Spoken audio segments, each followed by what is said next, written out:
Exchange with a reporter in Beaumont, Texas, who asked you flat out, do you have an animosity toward gay Americans? You pushed back on that pretty hard.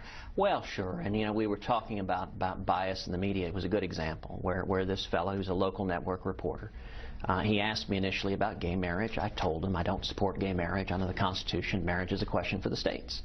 He asked me the question again. I gave the answer again.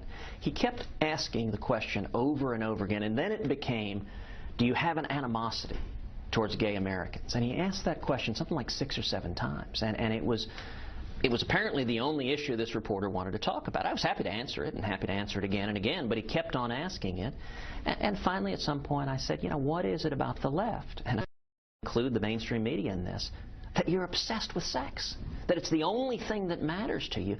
And he kept firing back, asking that question over and over and over again.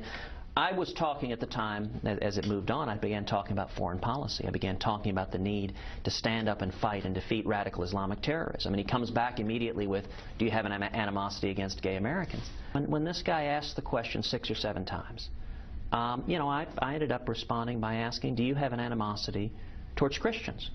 And, you know, Howard, look, you're someone who studies the media. There is a reason for answering as I did. Now, some people say, well, why didn't you just say no? Right. The answer should be an obvious no.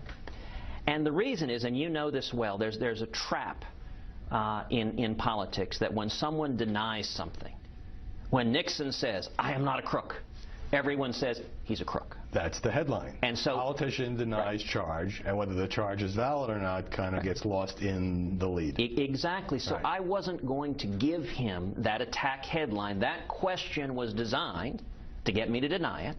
So then he could run as the headline, ah ha ha, he denies this. Senator Cruz.